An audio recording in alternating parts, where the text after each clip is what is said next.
Malinis lang yung kaldereta. Lutuin mo. Para mapakilari. Hindi ko na lang ako mag-isa't isalbi. Suplada to eh. Wala, Wala. Akala ko. Oy, asawa John niya. Seto, nagpapaano? Pero lang kita. Pwede mo ano mga. Ako hindi ko pinipren yun eh. Meron ng malulor eh. May malulor eh. Ng panibago. Hindi, parang baka kasi ano, hindi ko rin yun ano, hindi ko rin na inaccept. Baka ako, ano yun eh. Scammer eh. Camel karamo. Saan ba yun?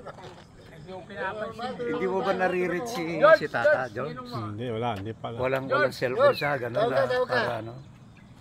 Ano? Kawawa naman si Tata. Ano? Bakit? Papogi ka, papogi. Mamaya. Oo. Oo. Palabas mo yung ano, Ay, ang passes. sarap ng ini. Labas mo rin pasis mo mamaya. Nakakaingit ka pare. Nagtatrabaho ka pa. Ano yung sasabi maganda? Dadalhin daw doon. Sige na. Pare, ano ba, ingat. Ikaw lang ang nakakatawang pagpangyan daw. Teka, pupunta ka ba o hindi? Ako gupit-gupit na lang ako. Ito ha. John, tinan mo buhok ko. Ano yan? Meron ka dito.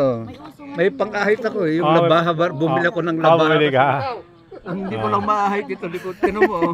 Okay. Bumili ka na automatic na. Hindi, ano na lang yung razor. Hindi, meron akong razor din, kaya lang inano ko lang. Sinubukan mo lang yung ano. At pag andun kayo sa barber shop, ano pinagupit mo bro? Kaya tangan ko nagpa-play. Mahaba rin book niya eh. Ang tagal mo hindi pakita. Kaya ano.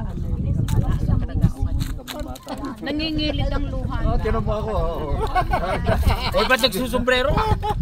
Eh, appeal ko yan. Ito mo yung pero. Putero, ba't ako dito? Ako ano mo? Sasabihin kasi nila pag dito ako nakasombrero, edad 70 dito. Nang tumalikod ka nga. Ang kintab eh. Ano ninong mo dito? Ulam mo naman.